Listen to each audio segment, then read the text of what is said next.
good football teams. What you can't have happen is you can't be deemed from the playoffs and gone. Listen, new teams have been added to the playoffs gone list. Now, obviously, Jets, Browns, Titans, Raiders, Commanders, Giants, Falcons, Saints, and Cardinals have already said, what are we playing for? Absolutely nothing, maybe the future. Add in the Bengals. And I'll tell you what, with this Bengals team, they get their ass beat by the Baltimore Ravens, still lurking in the AFC, the Baltimore Ravens. But from what Joe Burrow said last week, where Joe Burrow was saying, like, what's the purpose of doing this? Period. This kind of sucks, man. Not fun. Not having any fun. This kind of stinks. I don't know. Am I a football player anymore? Then you think to yourself, whoa, Joe. We need you to be enjoying this. We need you to be loving this. Also, you're the quarterback of an NFL franchise, Cincinnati Bengals, who have bet good on you. Can't have you wondering in the middle of the season whether or not this is what you're supposed to be doing. Then he had the opportunity to get on the field in an AFC North battle against Baltimore Ravens, another team that's kind of been in the year, and make up for it, maybe start having some fun? Nah. He stunk. Zero fun. They stunk. They get absolutely obliterated by the Baltimore Ravens. Now Van Noy makes a heady decision, get the ball out of his old-ass hands, and they take a pick six all the way back. But the Ravens absolutely thump the Bengals. And going into the game, we wondered if Joe Burrow liked football. Now we know there's no way he can enjoy anything about this. So, D, but my question for you about this Bengals team is like, hey, whenever you sign Jamar Chase and T. Higgins to #1 wide receiver contracts, and you pay Joe Burrow, and it doesn't seem as if you're investing in the defense at all, and your offensive line moves have never really worked, will you ever win with this particular recipe? Everybody that knew ball going into the season said probably not. Like in the history of ball, this is not a way to win. But if you don't win, life is not fun. Is Joey B at the situation now where because they suck and because there's no Super Bowl dreams and aspirations, he's not enjoying what he's doing? Or do you think maybe Joe Burrow's a human and there's some stuff going on in his life, plus the fact that they're ass, that maybe it's combining right now for not a great time of his life, and we shouldn't worry about what the future holds for Joe Burrow? This is just a chapter or an era that will move on. I'm not worried about Joe Burrow yet. I'm not worried about his future. You mentioned it. They are humans. They are dealing with a bunch of things. But when you are a franchise quarterback, people don't necessarily care about that unless it's, something huge, a huge tragedy everybody knows about. If you're a franchise guy, you're getting paid a ton of money. You talked about the receivers getting paid. Joe Burrow was a big part of the receivers getting paid as well. Now, people in charge of putting the team together, you can still have to put a team out there that can get out there and compete. So to be on this list, to be eliminated before Week 15 is even over, that's never where you want to be with one of the best young quarterbacks in the National Football League. But I'm not worried about the future of him. I don't think we knew Butter was going to be in the building. I think that had a huge effect on the game. Obviously, Lamar showed up in the AFC North battle, but I hate to see Joe Burrow at this point in the season potting. Yeah, and I don't want to get it. It does seem like he's pouting a little bit. It does seem like he's pouting, but we would like to let him know we're big fans, Joey. Absolutely. We love you in the football world. We appreciate everything you've done, but it feels like with the way that team is constructed, we didn't know if you were ever going to be able to win a Super Bowl or not, so we hope that's not necessarily what is keeping your happiness alive. We hope it's the process. We hope it's you becoming the greatest, which you certainly can. And maybe, I don't want to throw it out there, but we've seen some people in the past have been going through some things, go down to a rainforest in Central South America and come back with a whole new mindset and win an MVP and do it again and win another MVP. So whatever it is, Joey, we hope you find it again. The Cincinnati Bengals are officially gone from the playoffs, as are the Vikings after a huge win. I mean, J.J. McCarthy goes for 250 yards. He's grittying in the end zone in prime time, playing his best ball, still missing by a mile on some. But even admitting that he needs to get a lot better in the offseason. So hopefully the future is brighter for this Minnesota Vikings team. A lot of important games left for them. Yeah, him, because these are valuable, very valuable reps for J.J. McCarthy. Yeah, and I think very valuable reps down the stretch here for this Minnesota Vikings team. But what we're saying is there's no meaningful games, actually, because they are gone from the playoffs. On that note, the Dallas Cowboys, who lose in primetime 2-9, they are damn near gone from the playoffs. What is everything that needs to happen for the Cowboys? Yeah, so they have about a 1% chance to still make the playoffs. So not dead yet. They just need the Eagles to lose all of their games, and they need to win all of their the Cowboys need to win all of their games. So we'll see. Hey, stranger things have happened. Yeah, Stranger Things, not a bad show from what I've been told. Never watched it. Stranger Things certainly do happen in the NFL, but the Dallas Cowboys damn near gone.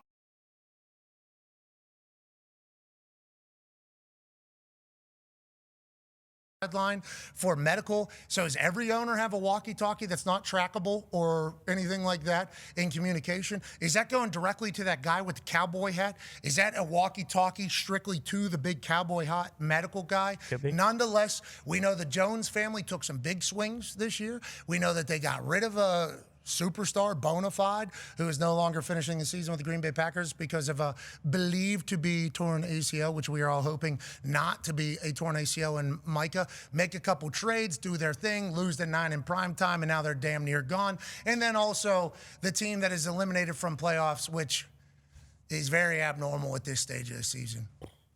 The Kansas City Chiefs are officially gone from the playoffs. Yep. Line. A decade of dominance.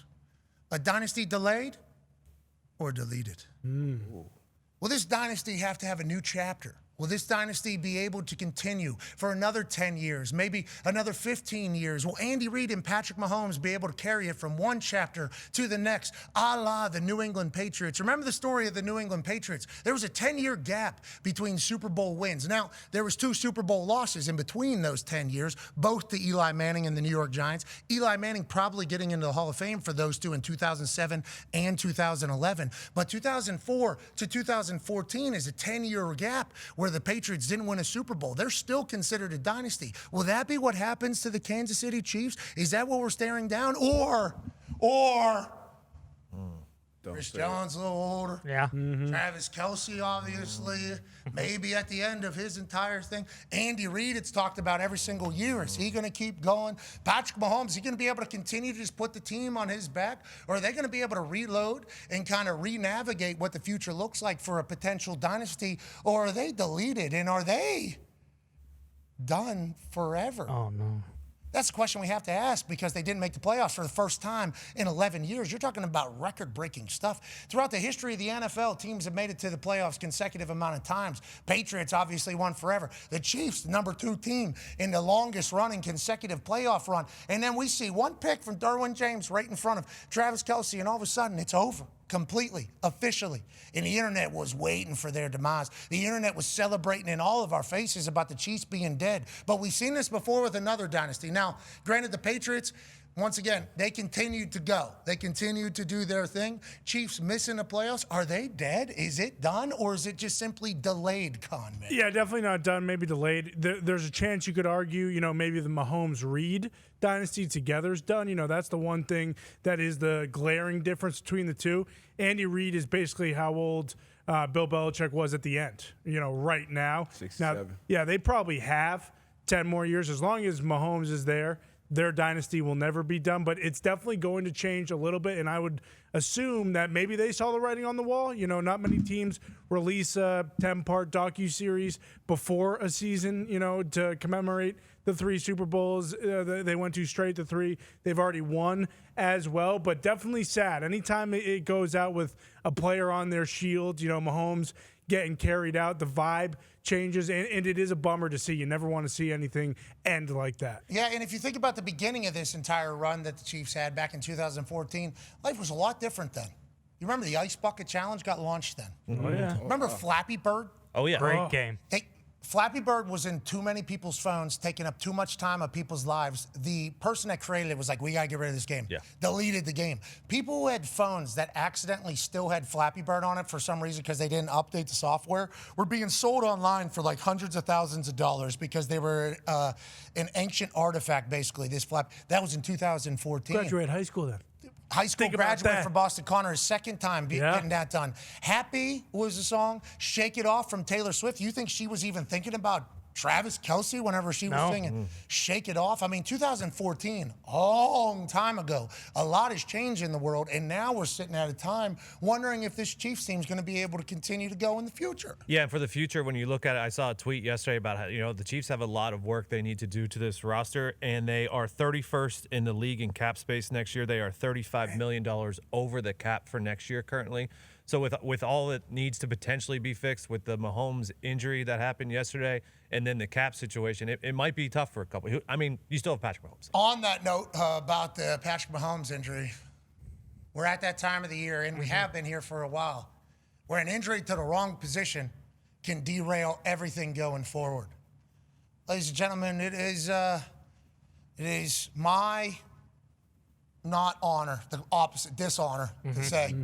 Number 3 headline coming out of Week 15 NFL Sunday slate is injuries or Dookie. Okay? There's no other way to describe it. When you talk about Dookie, you're talking about absolute shite. Yep. You're talking about nothing good. You're talking about negativity at the highest degree. You're talking about Dookie, man. Runny, stinky, absolute crappy Dookie is what these injuries are. And if you were following along on Red Zone or all the different games, these injuries all took place within about a 2-minute period.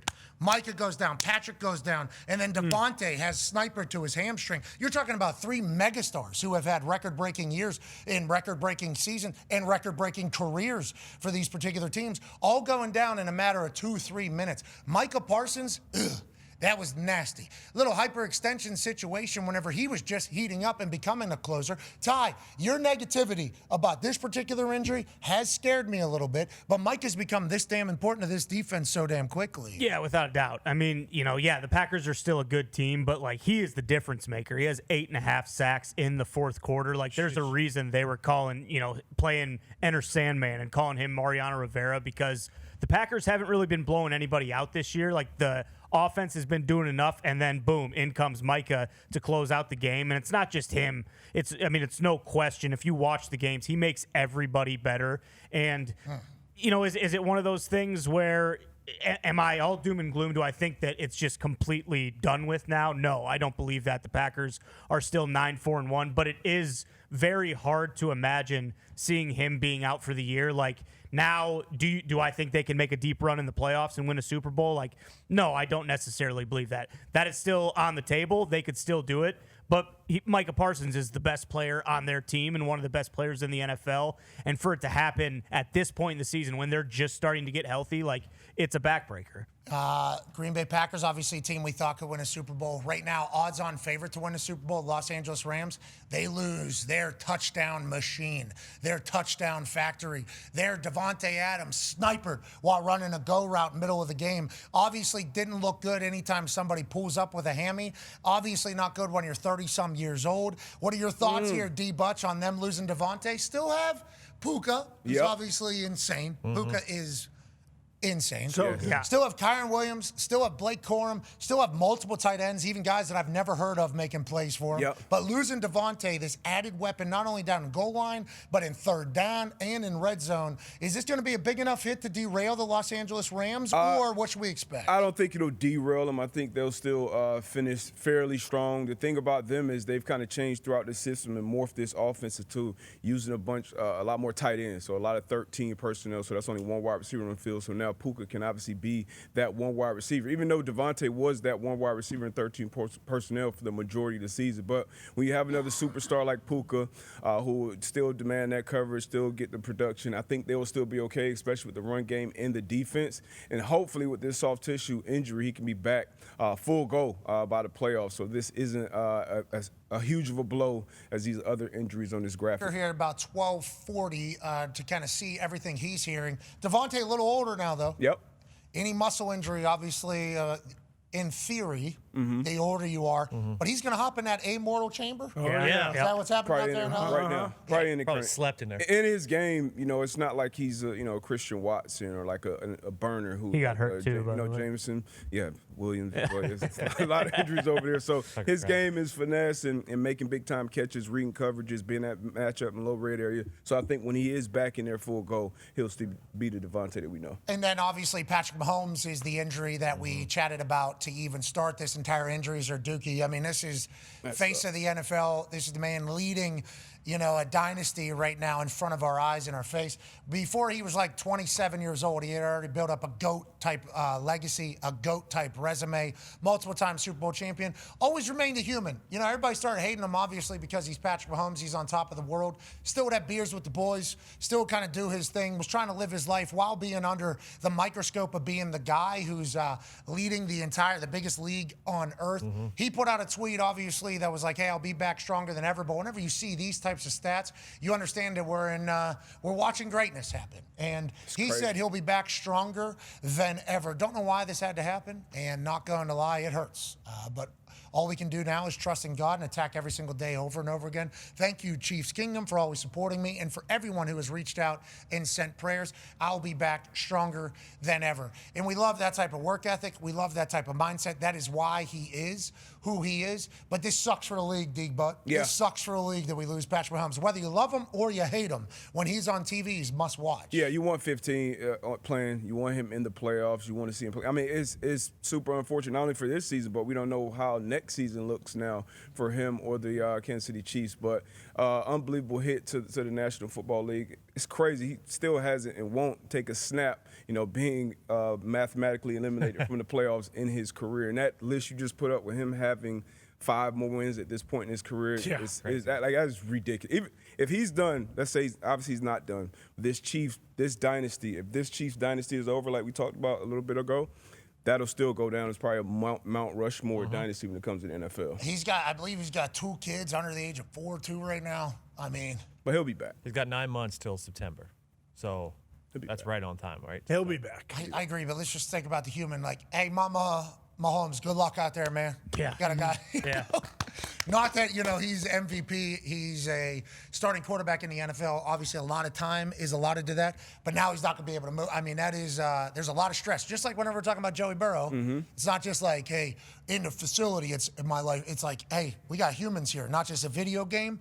So whenever you talk about everything else happening with Patrick Mahomes, we're only pulling for him for the good of the league. Yeah, and I think, like he's obviously been banged up before, and I don't know about college, high school, all that kind of stuff, but like, this is the first time he's had an injury of this magnitude.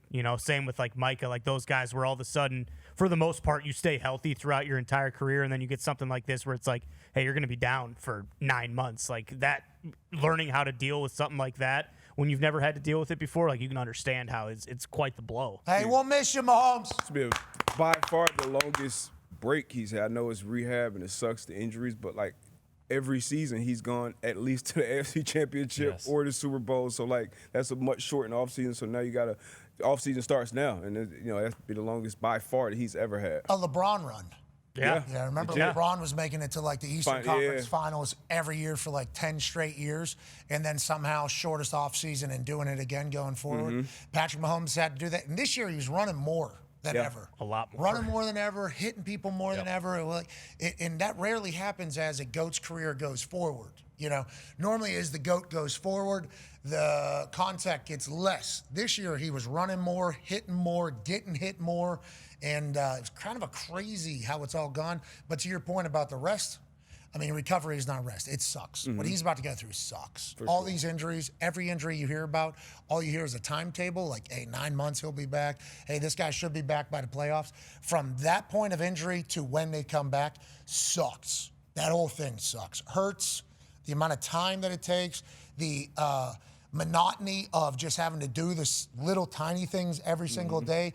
Very rarely gets talked about. We try to point it out. Patrick Mahomes' life is about to suck to get back being healthy, as is obviously Micah, as is every other injury that we see take place. So all we can say is Godspeed. Yep. Yeah, and we talked about the cap there for a second. He actually might get a pretty sweet extension, which is going to maybe kind of motivate him even more in the middle of this offseason to can continue to work. Yeah, maybe he gets that immortal. Gets Maybe he that. gets a couple of those in his backyard. Creates a lot of cap space, maybe gets a receiver, maybe one back from Miami. I don't know. Just things that could happen.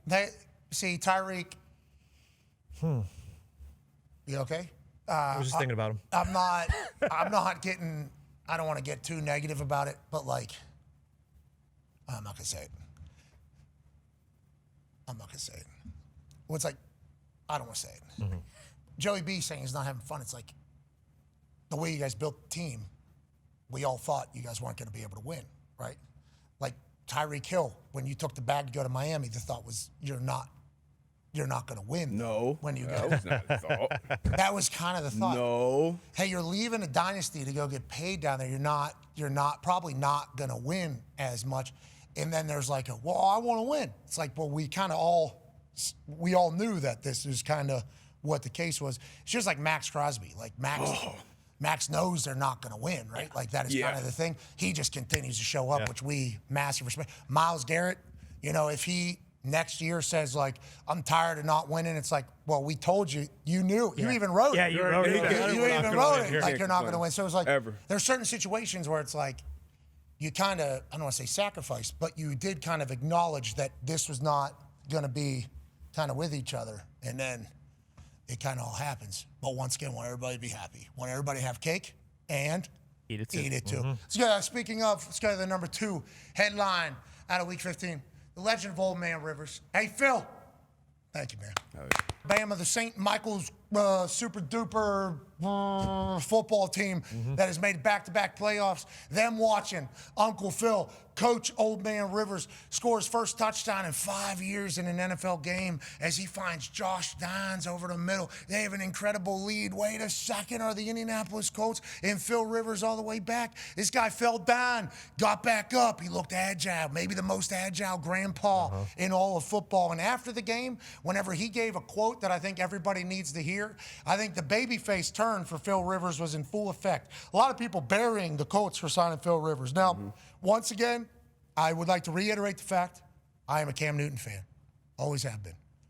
It's because I watched him play live. I think anybody that watched Cam Newton play or had to play against Cam Newton. Yep, my teammate too. Play with him. Exactly. Says Cam Newton's allowed to say whatever he wants about football. Cam Newton is football. He can do whatever he wants.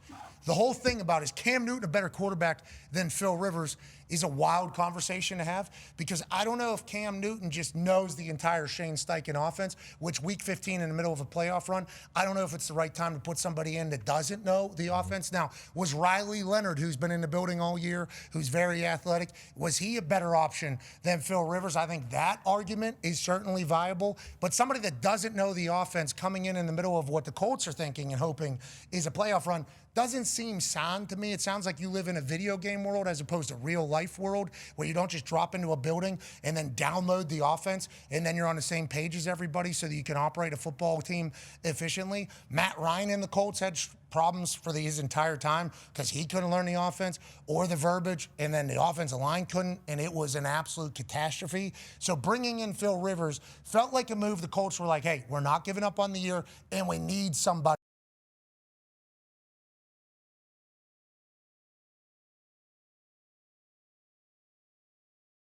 Offense, special teams, everybody in the building, like, hey, we like that guy. And also a guy who happens to be doing something from a coaching standpoint that is incredibly inspirational. Listen to this quote from the postgame from Phil Rivers. Hopefully, certainly I think of my sons and those ball players, that I'm in charge of at the school, that they'll say, like, crap, coach wasn't scared. You know what I mean? It's like, shoot, sometimes there is doubt, and it's real. And again, you can the guaranteed safe bet is to go home or to not go for it, and the other one is shoot, let's see what happens, and so I hope that in that sense that it can be a positive to some young boys, or young people. It doesn't have to be boys, but yeah, it was, Phil. Oh, yeah. Anybody can do nothing, as the legend Ted Williams said, and then him going on there, go for it, and the boys seeing it, his kids seeing it, and also all of us getting a chance to see that was a special thing, a beautiful thing, and almost won it. Blake Groupie hits a 60-yard field goal with less than a minute left to put the Colts in the lead. That's the longest field goal in the history of the Indianapolis Colts. Wow. Blake Groupie, this big. Yeah. This guy is a monster. Groupie, shout out to you coming back to the state of Indiana and making a big-time kick for us. He walked right on the field, too. There's no question. It was 4th down, and there was probably a little bit of an indecisiveness, 4th and 3. What are we going to do? Groupie just walked his ass onto the field. Shane Steichen saw it and had to go, well, dadgummit, I guess we're going for this field goal. He puts it through. Sam Darnold gets a big return from their special teams. Then they make a couple plays. And then Jason Myers puts his 6th field goal through the uprights. And the Seahawks beat the Colts 18-16. But the story for me coming out of this is not only the Seahawks are a damn good football team, and Jason Myers is unbelievable. He leads the league in field goals made this year. He's going to be all-pro and a Pro Bowler. He's a special talent out there for Seattle. But also, the Indianapolis Colts didn't give up. No. They showed up. And Phil Rivers, obviously, the arm isn't what it used to be. Made a couple big throws whenever we had to, and they protected his ass. And his messaging about, you're allowed to go for it in this life if you could have something was special. I'll remember yesterday for a long time. Yeah, man, I really, really wanted to win, obviously, for a ton of reasons. But Phil, for him to go out, this is something that I know I've never seen before. Somebody take 5 years off and then actually come out there and have to play. And then he was in full control. Like the first drive, he was up, checking with 7, 8 seconds on the clock, changing plays. Obviously, his arm it was what I expected, I guess, to see from his arm. Wasn't driving it down the field a ton, but he made plays, and he had us in position to win a game in a hostile environment against a very good football team. So I'm encouraged for him, and I think this definitely gives us the best chance to compete going forward with all of the available quarterbacks that are out there right now. You talk about a very good football team. Let's just talk about the number one headline coming out of Week 15 in our eyes. The NFC West is the NFL's best. This group out here is outrageous. Seattle Seahawks, obviously not on their home field advantage. This dude, no laces, sick, looks so cool. This dude, very good at football. McDonald, his defense, unbelievable. A lot of people are saying you needed a 50-some-yard field goal to beat the Indianapolis Colts, who are playing Phil Rivers. Colts are a good football team. Yeah, whoa. Colts are a good football Our team. And Phil defense knows showed up, everything too. that's going on. The Los Angeles Rams, outrageous. Matthew Stafford had an MVP-like year. And then the San Francisco 49ers, Brock Purdy's doing his dance. Oh, yeah? Brock Purdy's pump faking 20 yards Having a down good the time. field. San Francisco 49ers obviously beat the Tennessee Titans. Everybody's doing that. But this Niners team with Christian McCaffrey, with Brock Purdy, even though they're without Warner and Bosa on the defensive side, it's like, are the Niners going to make a run at the Super Bowl? Feels like everybody but the Cardinals in the NFC West can do that. And this has happened in the past. Whenever the NFC West has been absolutely dominant, they have shown up as a Super Bowl champion. Yeah, 2021, the 4, 5, 6 seeds were the Rams, Cardinals, and San Francisco 49ers. So it is one of those things where you would think, okay, maybe the division will cannibalize itself, but rather instead, the best of the best, the team that won the division, the Rams, ended up going on that Super Bowl run and winning the Super Bowl against the Bengals. Yeah, so there's a chance here that the NFC West does it again. And I would say, as a Colts team that had to play Seahawks this past weekend, and we got the Niners on Monday Night Football, we're going to find out if this NFC West is for real. Feels like the NFC West is problematic. AFC West, also very good at the football. AFC East has a couple teams at the top, with one lurking in the Miami Dolphins. AFC North, everybody considers that to be the trashiest division in ball. The AFC South, the Jacksonville Jaguars in the league. Congrats down there in Duval. And Texans are also problematic, number one defense in the NFL. Texans actually have better odds to win the Super Bowl than the Jaguars do right now.